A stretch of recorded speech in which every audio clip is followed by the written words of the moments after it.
Hey guys, welcome to the Smart Venture Podcast. In each episode, we're going to have conversations with some of the top investors, superstar founders, as well as well-known tech company executives in Silicon Valley. We'll have a coffee chat with them to learn their way of thinking and actionable tips on how they build or invest in a successful company.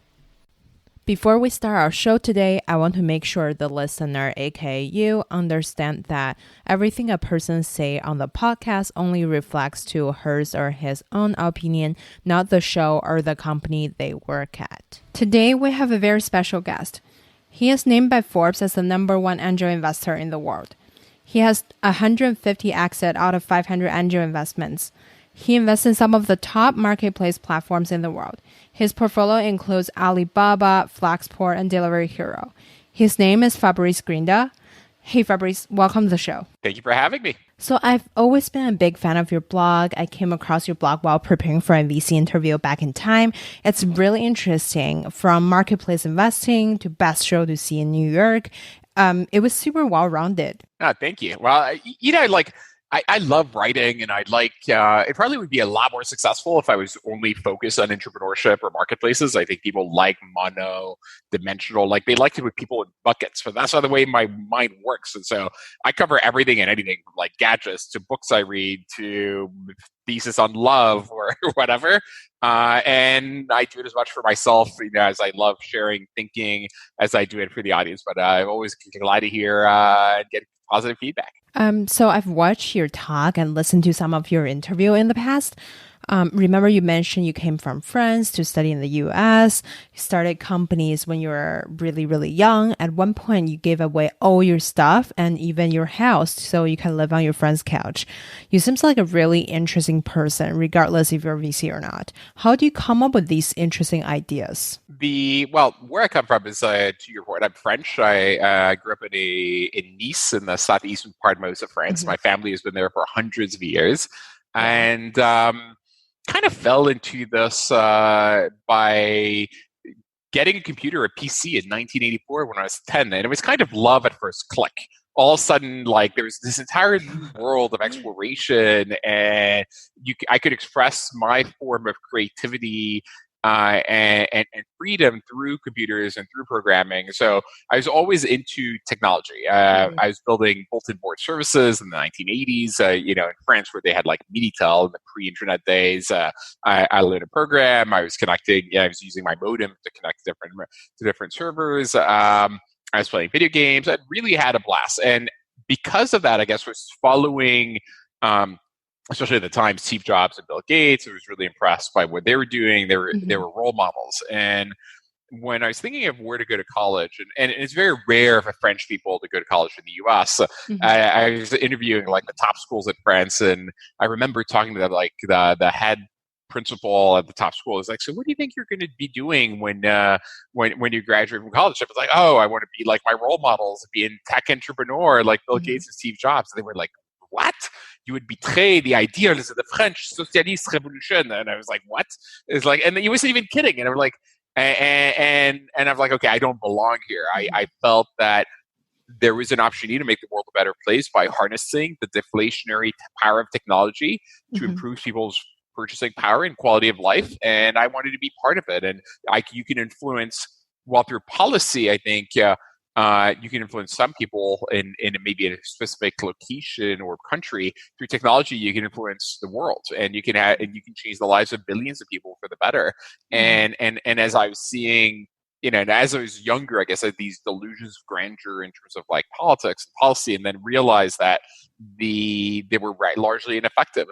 Imagine the power that the president of the United States has today. In a way, it's a lot of power, but it's in a tiny box, right? You can declare war in another country. But in terms of effective policy change, it's essentially impossible. I think kind of by design, by the way. And you have way more ability to influence the world for the better through technology and through being a tech entrepreneur. And so it was clear to me that was my destiny. So went to Princeton, was extraordinarily lucky that internet was starting to get born at that point in time and transform from the early non-web-based platform where it was all text-based, Usenet and IRC and Gopher to Mosaic and then Netscape. We had essentially 10 megabits in our dorms and installed directly in 93. So we're really early, and saw like Netscape and then Yahoo and all these early companies be born. It was clear to me that was where I was going to be ending up. But I graduated from Princeton as sophomore class when I was 21. I was extraordinarily shy and introverted. I had no idea how it can go about and build a company. I figured, given that I don't really have business skills. Yes, I've built companies. In fact, in college, I built a high-end export company doing an arbitrage of high-end equipment from the U.S. to Europe, and it paid for college and an amazing life. But it was a sole proprietorship. It wasn't scalable. It didn't have venture funding. And so I'm like, you know what? I'm going to go to business school, except they pay me. And that was McKinsey and Company. And frankly, I loved it. I learned a lot. I improved all the things that I was lacking. And there were a lot of those, right? Like I got there and I thought I knew everything. And I realized that in order to succeed in life, you also need things like oral and written communication skills and emotional intelligence and empathy and public speaking skills and all those things I was fundamentally lacking. So took all the classes and got better at this, and then thought I might miss the bubble actually doing that, but lo and behold, I didn't. So 98 went on and built my first tech startup, and I guess the rest is history. Yeah, that's a really interesting story. So assuming the tech startup scene back in time wasn't really the norm, I was wondering, at what point do you know pursuing tech could be a potential career?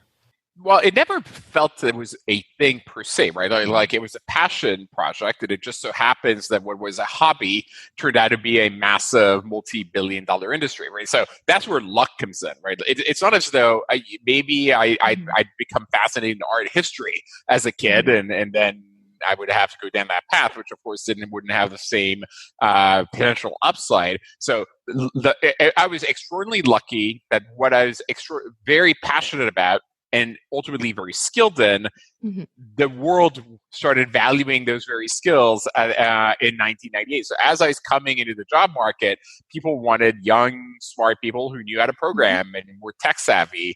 And there was not very many of us then, because in the 80s, being a tech nerd was actually not a cool thing. I can tell you, it's probably the least cool person in my class, probably in my entire school, as a result of being obsessed with tech in the 1980s. But it just so turns But now out you're that, the coolest, so. Well, it's all relative. I think cool in the tech scene is definitely not cool in the world at large. Can you tell us a little bit about the first company you started? Was that the one that you put together computers in college? Yes, but it was more exporting high-end computer equipment from the US to Europe. I realized, coming from France and being into tech, that all the high-end parts would be released in the US like 6 to 9 months before Europe. And when they were sold in Europe, even at wholesale, the retail prices in the US were lower than wholesale prices in Europe, because the big brands, the big companies, the Intels of the world and the Seagates for the hard drives, they were distributing to wholesalers, or distributors, or selling to the retail stores. And so that 3 levels of margin. So I could very basically, whatever they came out in the US, I'd build a bunch of wholesale relationships. I would be able to get the products there, and I would just FedEx them to retail stores in Europe. And it's kind of gray market exports. Obviously, it's not an amazing business because it's an arbitrage business. And in the long run, these arbitrages have a tendency to disappear. Ultimately, all these companies became global, starting having global release schedules and pricing that was pretty much aligned across the world. But for many years, it allowed me to pay for an amazing quality of life. But I never, that was really an opportunity. Like I was super busy trying to get A pluses in college, so I couldn't really build a bigger company. And this was an amazing way to capitalize on my expertise and love of computers and make money while at it. Yeah, I think being able to recognize an opportunity and took action on it, it's really admirable. I'm sure back in time, shipping something to France doesn't really happen overnight. It's really cool that you did it. As a VC, you have to quickly study an industry in a super short amount of time and becoming an expert at it. How do you study something so quickly and develop your own investment thesis? Yeah, I mean, as we're evaluating startups every week, to your point, we're evaluating 100 deals come in every week, and they're in every industry and frankly at every stage. And we invest in every industry, in every geography, at every stage. And so we don't actually necessarily research the industry specifically. But by virtue of having focused on marketplaces for the last 22 years, both as an entrepreneur and an investor, there are a lot of pattern recognition that comes in place in terms of Mm-hmm. how do you build liquidity? Do you start the supply side or the demand side? How much are you charging? Why are you charging that much? Are you starting hyper local or national or global? How are you matching supply and demand? Looking at your cohorts, and so just by understanding marketplace dynamics, this is what we focus on. Ultimately, we look at your unit economics, and it's kind of and there's pattern recognition across the industries. And so, yes, I may not know much about whatever it is, whether from medical devices to airline parts to petrochemicals, but the dynamics of what makes for a successful marketplace are the same across the board. And that's why, by virtue of our specificity in a business model, we're able to evaluate companies very rapidly. Yeah, I like the piece you mentioned about study the dynamic of an industry. Learn more about how each part function with each other is more important than a particular component itself. I know that you host a lot of intellectual salons. Who have you invited in the past, and how does that influence your investment decisions or life in general? So I like hosting. So I started going to this gathering organized by Orrin Hoffman and Peter Thiel in 2006 called Dialogue, which basically is a gathering of really smart people from all walks of life.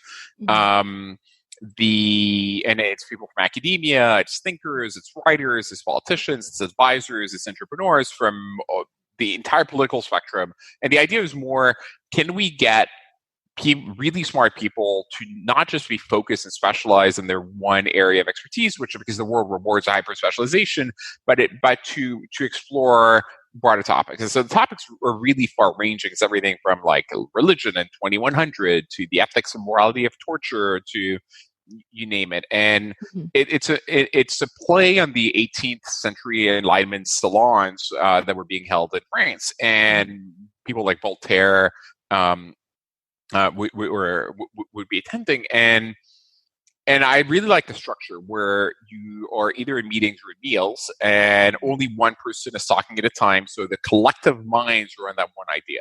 And sometimes it's also open ended. Everyone needs to come and talk for 3 or 4 minutes, or something that's been on their mind of late. And I decided to replicate that model, which I do.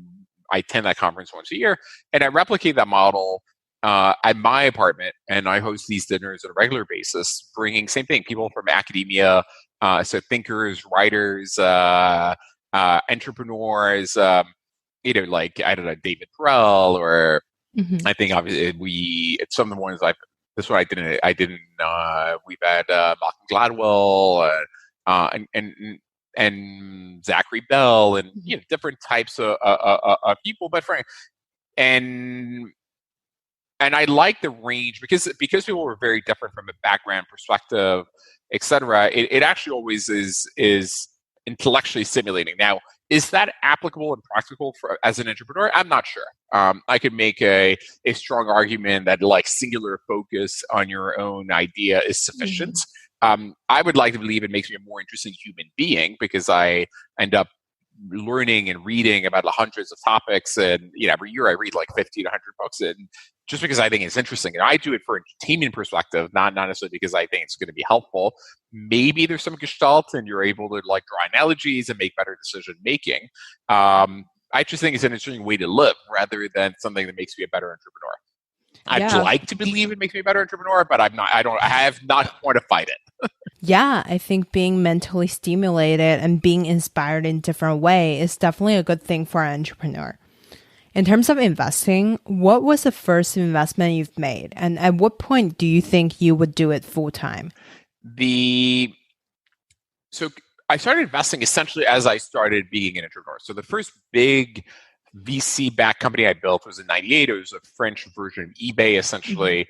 And I think the press latched on to the story of this like young Frenchman who goes to the US, top his class at Princeton, works at McKinsey, gets promoted directly to associate, which was very unique back then. Yeah, comes back to France to bring the internet. And so built one of the most recognizable companies in France, especially as a 23-year-old, raising tens of millions of venture money. I think at the time I raised was the largest venture raise ever in the history of France. And so by virtue of being so visible, other entrepreneurs started asking for money and advice. And so I never set out to be an angel investor, but I realized I liked helping other entrepreneurs, and I liked hearing their ideas, having my fingers on the pulse of the market, figuring out what was going on. And so, if I was going to be doing it anyway out of like altruism, I figured investing in their companies beyond helping them also aligned my advice with them, and really allowed me to put my, I guess I might even remind this, whatever I was giving them advice, I was get even more aligned that I really truly believed in it, given that if they had failed, it wasn't going to work. And I don't remember what the very first one was. I remember making 8 investments from 98 and 2000. The first one failed kind of essentially immediately. And in 2001, after the bubble burst, especially after 9/11, if you'd asked me how the other 7 were faring, and I told you, oh, they're all a write-off, like this is dead, especially since I didn't really make any money from the first exit. But kind of like lo and behold, like years later, I get a call from investment bankers. It's like, hey, can we have your wire information? We're like, this company going public. I'm like, what? They're not dead. They're going public. And then 7 out of the first 8, I actually ended up making money on. And it partly, I think a lot through luck and frankly, the sheer tenacity of the founders who had staying power, were able to live through the nuclear winter of the 2001 crisis. These companies all ended up doing well, but at that time, I didn't really have a thesis. I used the same business selection criteria that I used for myself on them. Then I layered on top of that my valuation of them and my valuation of the deal terms. But I really didn't have any money, and I definitely didn't have any money after 2001 because there's no money to be raised in the venture world. So I had to invest every last penny I had in my own startup. So I stopped investing from 2001, 2004, and only restarted after I sold Zingy in 2004. And then I wanted to go back into marketplaces because that was my true love. Originally, Zingy was like a means to an end. It wasn't the company I really wanted to build. And so I started investing in marketplaces. Then as I was building OLX, I really was thinking, okay, is this a distraction? Like, should I be allocating really 100% of my time as opposed to 90% of my time to my business? Should I be really spending time on investing? And I realized I actually like it. And in a way, it informed, by understanding what are the latest trends, what's happening in tech, how are people applying, it actually informs my decisions as an entrepreneur. I thought it made me a better entrepreneur. And as I was building a horizontal site and seeing all the verticals and the verticalization and ideas that I could bring to my own company, I mean, never copying anything that's presented to me, but like in terms of like trends, approaches, etc. I thought it was interesting. Now, in terms of when did I decide to become more of a full-time investor, kind of happened organically. I mean, by the time I left OLX in 2013 or late 2012, I'd already made over 100 investments. And even though I was running a 5,000 employee company in 30 countries, with the press actually saw me as an investor because, of course, I was CEO of one company, but investor at over 100. So if you thought of like my name in the press, I'd appear connected to these hundreds of companies as an investor, and only with mine. And I wasn't doing that much. I don't do that much personal PR anyway. And so when I left OLX, I'm like, you know what? I love building companies. I love investing in companies. Let's create a structure that allows me to do both these things. And kind of 4 years later, so it still took time to gestate because I was trying a lot of different ideas. FJ Labs was born as a means of allowing me to scratch both the entrepreneurial itch and the angel investing. So I did a little bit of research about FJ Labs. It seems like you and your team is selecting people from the top business schools MBA program, training those people to be investors. Eventually, they have to start their own company. Has this strategy been working for you so far? Well, I like as a start being both a angel investor and building a company. And so we thought through, okay, if I want to build 1 or 2 companies every year, how do I go about doing that?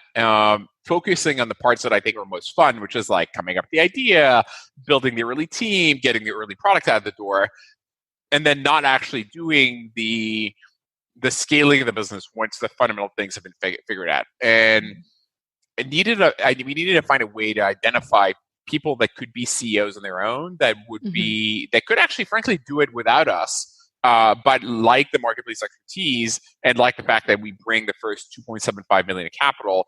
And so if you work with us in that model, you frankly don't need to fundraise for the first 2 years, and we help de-risk it, and we help you fundraise, and we help you like build a team. So we kind of randomly lucked into building something I'd call the apprenticeship program, where we go to the first year of business school at Harvard, Stanford, MIT, Columbia, and Wharton. We pitched the idea that you're going to work with us full time in the summer, between the first and second year, half time in the new company we're building, half time we teach you venture capital. You're going to work 15, 20 hours a week during your second year, during which you're going to help us filter all the deals so you get a sense of what's going on in the market. Obviously, with the caveat, you're not allowed to copy any of the ideas. And when you graduate, you become a full-time entrepreneur in residence with the idea that you look for ideas with us so we can build together. And then we go and build a company together. And the model is we give you the first $750K. The team gets 65%, we get 35%, and then we have the right to invest $2 million at a $10 million valuation, or at market if you can get better terms at a later date if we think a seed round is warranted because the early ideas are proven. But what happens is by the time we pull the trigger, we've been working with that individual for like 18 months. So we know each other really well. We've filtered dozens of ideas. I mean, every year we typically come up with 200 to 300 ideas, and we go in really in depth, like landing page analysis, CAC analysis, theoretical unit economics. And most of the ideas we kill in the evaluation process. And plus, we want to build something that we love collectively. Yeah. And that approach has worked really well for us, and it allows me to scratch my internal itch in terms of like, okay, let's build a team, let's figure out the business model, let's identify the initial unit economics, let's build a product, and often I take a pretty active role on the product side, which I've always been a product CEO, kind of until the Series A. So I those are the few companies we're on the board of, and I'm on the board sometimes often beyond the Series A. But after the Series A, my day-to-day involvement decreases dramatically. Then it's more, okay, I'm a board member and I'll help you, but I'm not building a product team, working with the product and giving you more active feedback. This is quite an interesting model. So one thing I'm curious about is you selected people from business school, assuming they have really good business skill set to succeed as an entrepreneur. In Silicon Valley, I saw some of the really cool founders had more product-focused experiences. Curious, what quality do you think matter more when you pick a good founder, the product guy or the business person? So it depends what you're building. I've always been a product CEO, and of course, I like product managers. The thing is, the type of businesses we're building are usually kind of business model innovation. So we go in an industry where a lot of relationships are done through Rolodex or Excel or email, and we're trying to bring an online marketplace to attack in whatever the industry is, whether it's a service, a person, or labor, or products that are being bought and sold. And the key success factor is not the technology. The key success factor is, can you build liquidity? Can you match supply and demand? Can you get the suppliers on the platform? Can you create them effectively? Can you get demand? And so actually, a business background is helpful. Now, that said, you want to make sure you get entrepreneurs. You don't want people that are executors. And so the problem, not that necessarily the problem, but if you go to business school, it may suggest that you're risk averse, and it may not be, you may get adverse selection, which is why every year we interview 250 people. We take 2 or 3. And typically the 2 or 3 that we take were city managers at Uber or Instacart. Or maybe they were product managers in one of these startups, and they've decided they want to go it on their own, or they had a startup before and they failed. And the reason they go to business school is either to improve, to take some time off to think through what company they want to build or improve skills they don't have. But it's not because they want to go to management consulting or banking, etc. like that. That would never be the path that they'd be choosing. They want to be an entrepreneur, and they figured it's a good staging ground for doing that. And they've been that before, meaning they were in tech before. So I don't think we've ever taken someone who went from whatever consulting to business school to us, right? It's like maybe they had consulting in the background or banking, but then they actually were in product or BD or in a startup, and they want to be entrepreneurs. And the alternatives, if they've done with us, they're going to be able to start up on their own. And if that's not the case, they're not right for us, but that's totally fine. And that's why, by the way, we give so much of the equity to the founders. Like, this is not a studio model where we're just hiring executives. We're hiring founders, and we are co-founders with them. And this is a life mission where we're going to be building this company together for the next 10 years, and regardless of what happens, we're in it together. And so the mindset that we need is very specific. Business school just happens to be an easier way for us to identify and filter than anything else. So there's a process that we can replicate and scale by going there. Obviously, with the caveat that it's not ideal because a lot of people who go to business school are not entrepreneurs. So one thing I've heard a lot of times from investors is sales ability is one of the most important trait of an entrepreneur.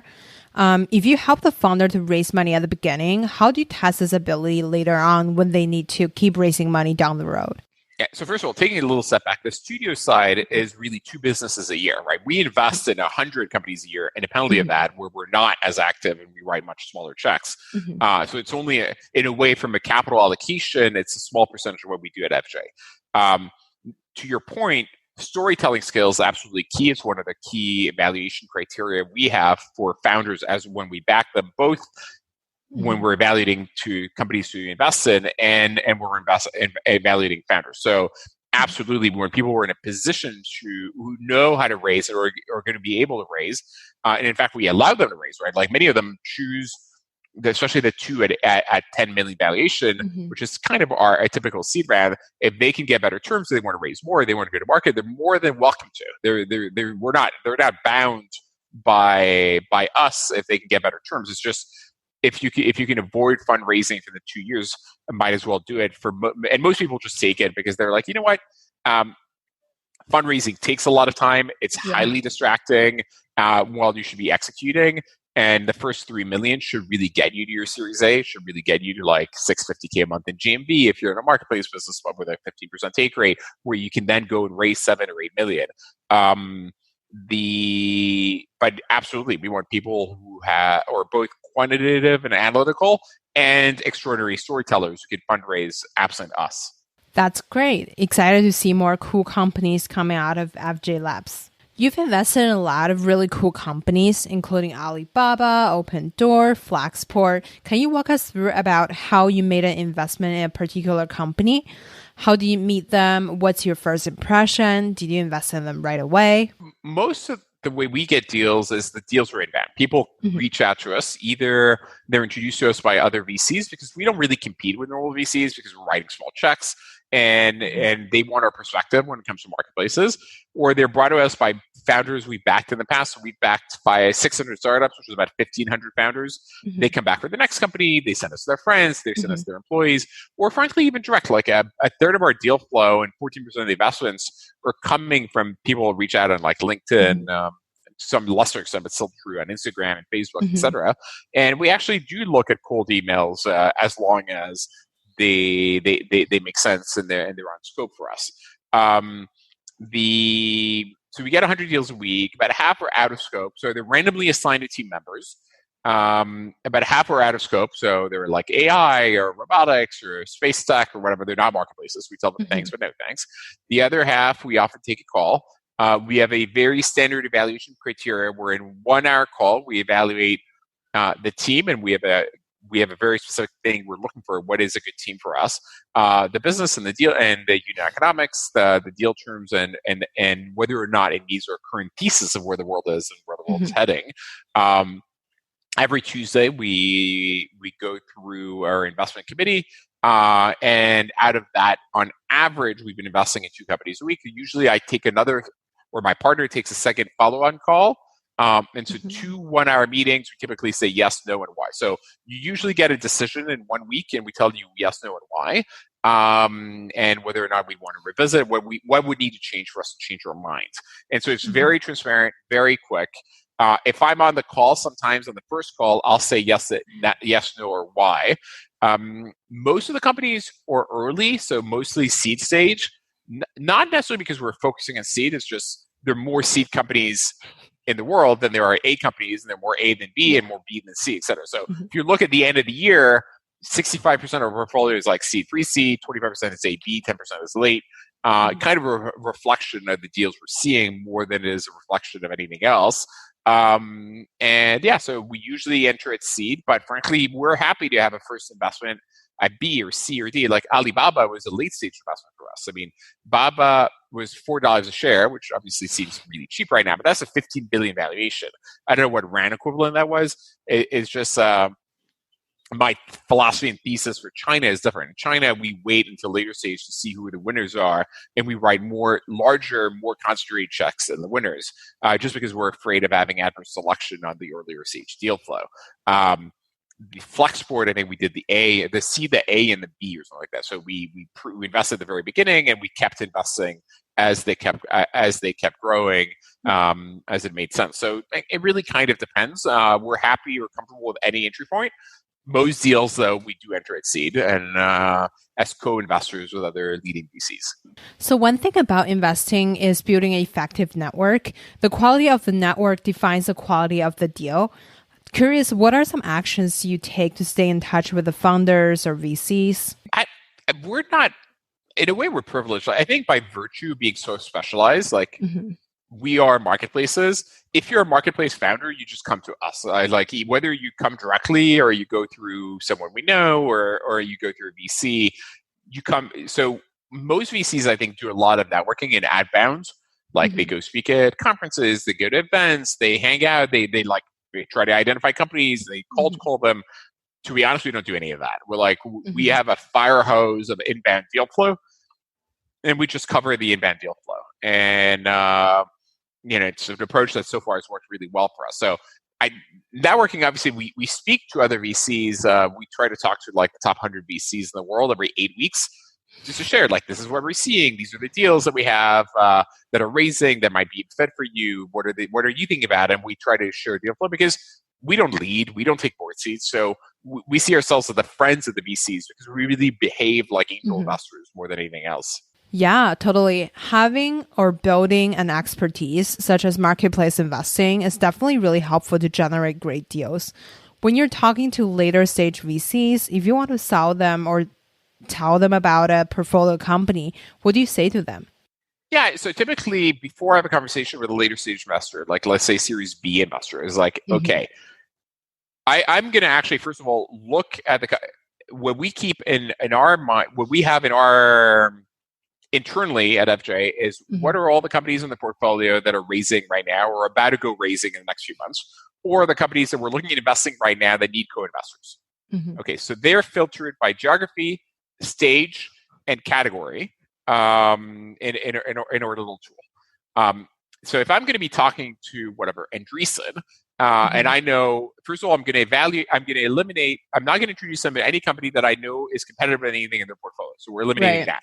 Then I know let's say I don't know what their specific focus is today, but like, let's say they want to look at B deals in marketplaces, of course, in the US. So I'm going to eliminate anything that's like A or before that is not going to be of interest to them, though I may mention the trends and what we're seeing, et cetera.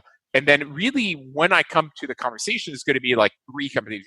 And also I only want to present to them companies that I think are doing well, that are doing a follow-on, that I really back. So of all the companies that are raising or about to raise or we're thinking of investing in, I'm going to take the best 2 or 3 that I think are a fit in light of stage, geography, interest of the partner, and no competition. So then it's going to be easy. It's like, hey, they're about to go to market. This is the core metrics. This is why we like them. This is when we invested.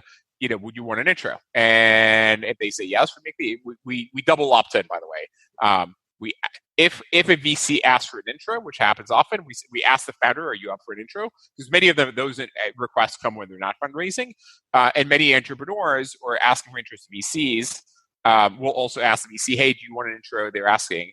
The good news is our opt-in rate on both sides is like over 90%. So everyone's happy. Like if I have to think, what is the best way I help founders is frankly fundraise. Yes, in the very early days, I'm going to help you think through marketplace dynamics and strategic decisions. But once you've taken your take rate, you kind of have a playbook that you need to scale. fundraising is the most important thing we can do for you, because we're not leading, we're not conflicted. We have no take in the next round of like, oh, I want to keep the valuation low.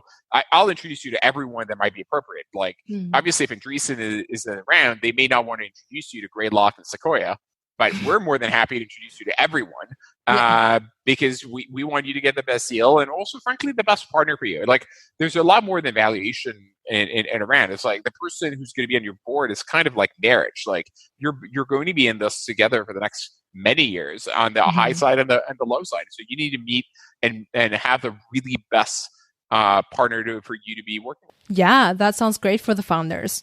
Going back to marketplace investing, you mentioned in an interview about Slice, the pizza app. They recently raised $43 million. I did a little bit of research about the founder. He's a pizza store owner, designed a product for his store, and eventually got other owners to use it too.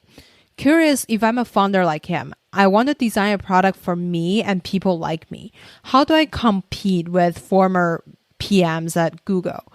Someone with tech expertise or years of experience in industry, or just company with a lot of venture funding?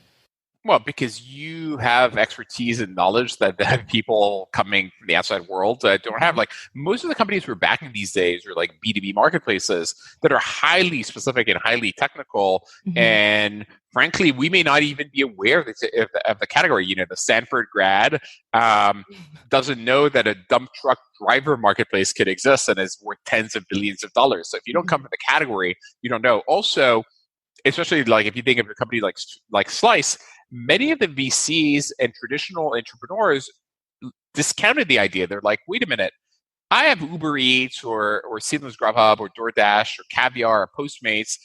It's insanely competitive. They're all losing money. Why do I need a pizza food delivery company? And the reason is they put themselves in the shoes of the consumer, which is very common to do. It was really common to the first generation of entrepreneurs to do. But they didn't actually put themselves in the shoes of the pizza store owner. Yeah. And if you think of Luigi, the pizza store owner, and there's over 50,000 of them in the US, what is it they really want to be doing? They want to be cooking pizza. What is it they don't want to be doing?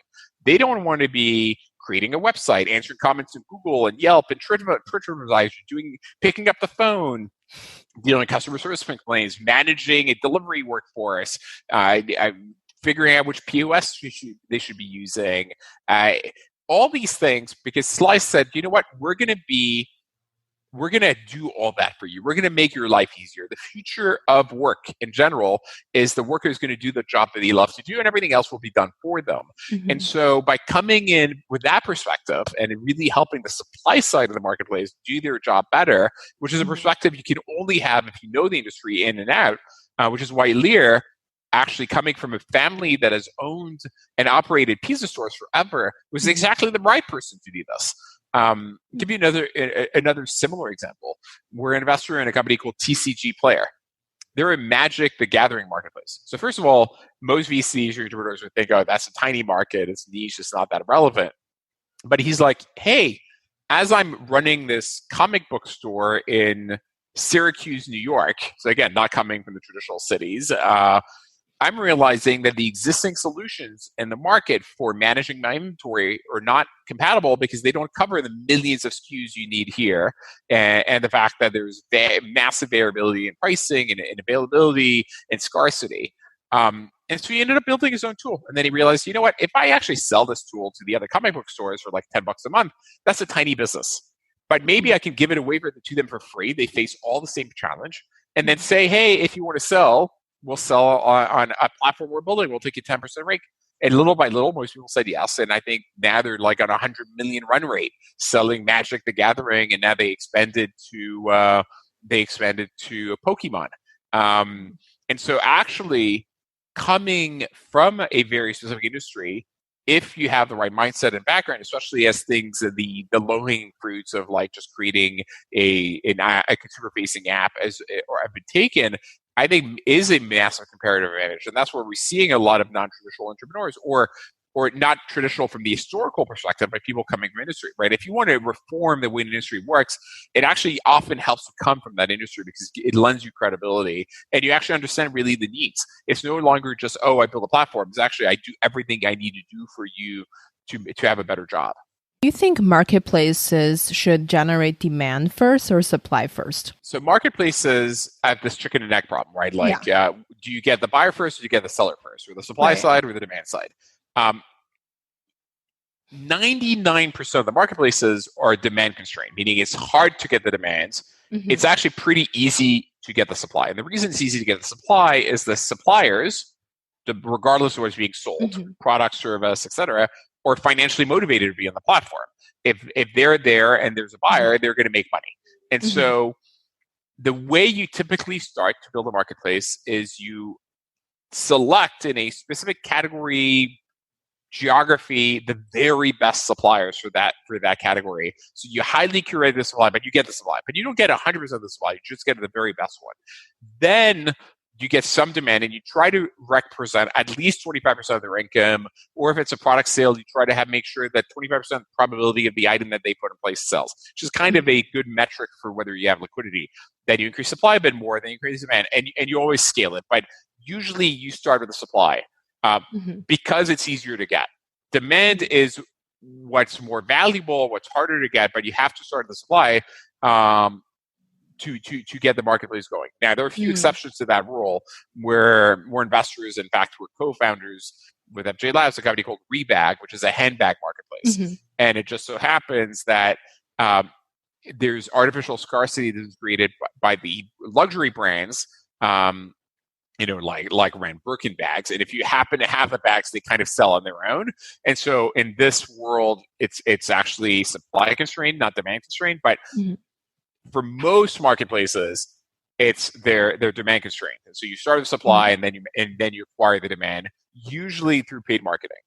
So if you launch the platform, a lot of suppliers started discovering it faster than the buyer. How would you handle that? For example, in the current situation, a lot of people may want to list their extra apartment online to make extra money, but not many people are traveling. How should early stage traveling platforms generate the demand faster than the supply? Look, when you build a marketplace, you want to create value for both sides of the marketplace. The value I like to provide in 2020 for the supply side is we allow you to do your job better. We allow you to do the job you want to be doing and nothing else. So if you're a photographer marketplace, you take photos and you don't need to do the scheduling, the showing up, the editing, the invoicing, etc. If you're a pizza marketplace, you just cook the pizzas and everything else is done for you. So you provide real clear value to the supply side. But then on the demand side, you create a better user experience. Usually I like to focus on convenience rather than price, but often you get a better experience at a lower price. Or that's the beauty of marketplaces. Because your cost structure is a lot lower, we can actually provide improve on both aspects.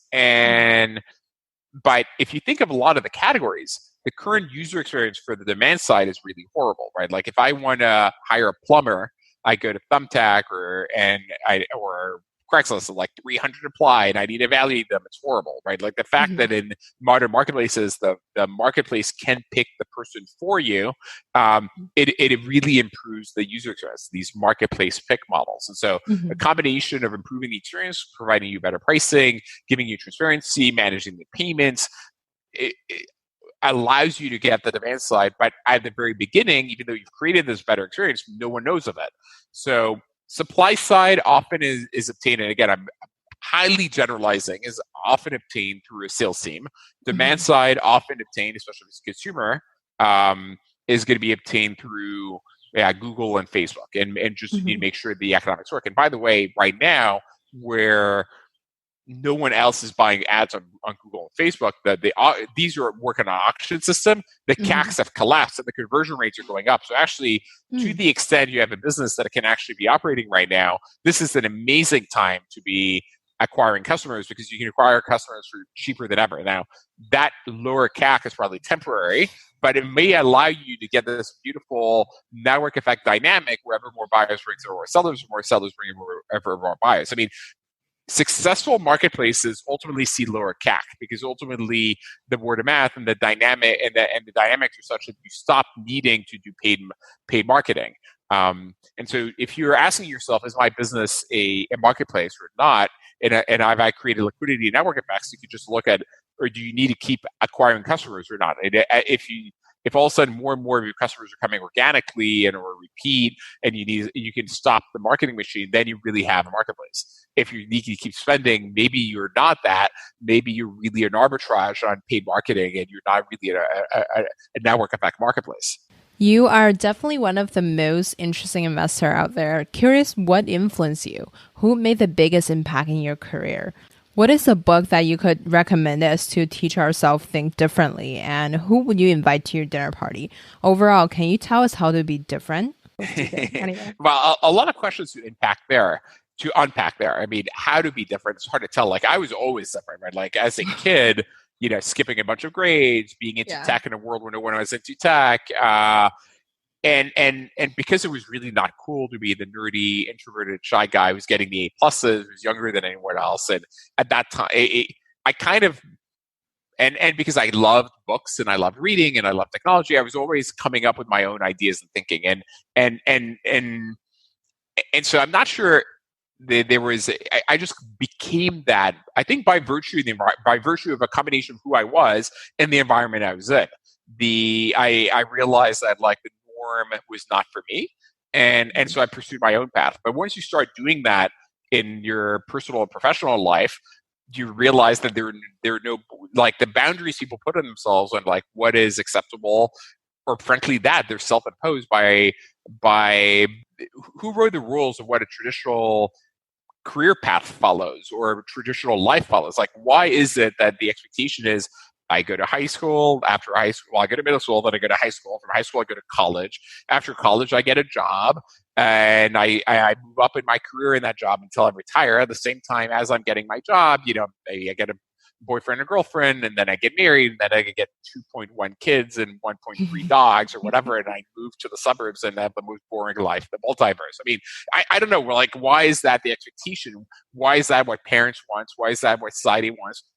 Why is it that? And it never resonated with me from a life design, and it came down for me in terms of like following my heart. It's like throwing a lot of stuff on the wall and seeing what stuck. That's the virtue of being an entrepreneur. Like, as an entrepreneur, most of the ideas I tried fail, and both as an investor, most ideas invest and fail. But as an entrepreneur, as I'm executing, I have a million product ideas. But the beauty of being in tech is you can multivariate test everything.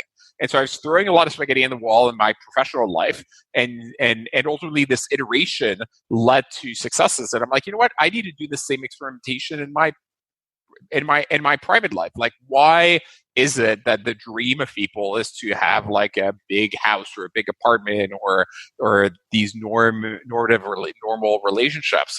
And so I'm like, you know what? Let's focus on experiences for a while. So give everything I have to charity and go down to 50 items, live in people's couch and couch surf and live in hotels and Airbnbs and see what that's like. What is it that I value? What is it that's meaningful? Also, if you have a place and if you have stuff, you kind of have a default, I'm going to be there. But in a world where you remove all these constraints, well, all of a sudden we're like, okay, I have no place to be. I can be wherever I want, with whomever I want, wherever I want. Like, you actually think through harder what those choices, what is it that really makes sense to you? What is it you really want to invest and allocate your time to? The problem is once you have these set, I don't know, but burdens, but choices, you're allocating your time without thinking through it. I wanted to be more deliberate about my time allocation. Like, who is it I want to be allocating time to? What is it I want to be allocating time to? And also when you own stuff, it owns you. Like, I was horrified by the amount of money and time that owning a house or an apartment takes. Like, shit breaks all the time. It needs to be fixed. You have to pay insurance. You have to pay the mortgage. You have to declaring your taxes. Like, it felt like a job. And I'd rather allocate my time differently. It's way, if you rent, if something breaks in a house that I rent or an Airbnb, the owner deals with it. Like, hey, fix that or I stop paying rent. If you own it, you pay with it. And people don't realize real estate is a depreciating asset, but it takes time and it was annoying. And so I'm like, I'd rather not. Now, there are some cases where you don't have a choice in a way than to buy real estate because the cities have artificially constrained the construction and or limited Airbnb. Like Airbnb essentially was made illegal in New York. So I lived in Airbnbs. Well, first, there's not enough hotel inventory. So after the hotels were always full. So I couldn't book for like 2 months in a row anywhere because everything was booked. So then I moved to Airbnbs and that was great. But then Airbnbs made illegal. All the nice apartments went away. Started looking for nice rental apartments, and frankly, the inventory is highly limited. So I ended up buying a place, but it was a disaster. Hated owning an apartment. Like I thought it was like the biggest mistake I've ever made. It was distracting, and you have to deal with like boards and like, it's horrible. So if you can avoid it, don't own. Now, there are places where, because the constraints of the market, you don't have a choice but to own, but then limit how much time you do in it. But how to think independently, I don't know. Like I was kind of built like that. Just don't take the constraints society puts upon you for granted. Like, why, for instance, like why get married, right? Like marriage, why do you want to invite the state and or the church in your relationship? Like define with your partner the relationship you want to have and where the roles are, and you can, by the way, you can agree to evolve it over time. You can build something much stronger that way. And by the way, if you're with someone and every morning you say, "I choose you," I think it's a stronger commitment than having this stupid piece of paper that says you're married. To me, that means nothing. That daily commitment you make, I think, is a stronger commitment, for instance. So I don't know, like social norms, I find them a little bit ridiculous. Now, in terms of who I want at my dinner party, there's so many people, right? Like there are a number of role models, and not just role models, but people that have been inspirations that have lived throughout history. And I think it'd be, and they were all, again, very different. Like I think it'd be extraordinary to have someone like Leonardo da Vinci. It'd be extraordinary to have someone like Alexander Hamilton. Just for fun, maybe it'd be interesting to have like the opposite side of that argument, and maybe also have Jefferson there at the same time, or not at the same time. It'd be interesting to have Augustus or Octavian, right? Like the founder of the Roman Empire. Like how do you create an empire from a republic? Or Alexander the Great, or Genghis Khan. Like he has a really, really bad rep, but if you actually look at what he's accomplished and how he accomplished it, it was really impressive. And so those would be amazing. Now, in terms of who alive I'd want, frankly, it's a plethora of people, and in a way, I'm privileged to have the opportunity to interact and engage with a lot of them. I mean, from the Elon Musk or Bill Gates or Peter Thiels of the world in the tech side to economists, to sociologists. I don't like it. It's broad. Like that's why I don't love these like top 10 lists, like top 10 favorite movies, top 10 or top 1 or top 5. It's always very broad. Like I have tons of movie shows I love, TV shows I love, tons of movies I love, tons of books I love. I'm not sure there's the one in general. Yeah, I definitely feel like inspiration could come from a lot of different places. What you said makes a lot of sense. Before we end our episode today, I want to ask you one last question. Can you give us a suggestion of one action that we could take to improve our life? So as I think of this, is like it has to be actionable. So it has to be small and it has to be replicable. I suspect it's things like for most people, the easiest way to improve the decision making, or not the decision making, their habits, is to make habits out of things. So there's this book like called Atomic Habits. So it's kind of like schedule. I put things in, if I want to do something, it's in my calendar. So everything, in a way, it's including unstructured time, by the way. I'm going to book in my calendar unstructured time to go and do whatever. But if I want to write a blog post, I'm going to write, okay, from this time to this time, I'm going to write a blog post. And so allocating time to different things specifically, and making, so say put it in the gym in your calendar and go to the gym.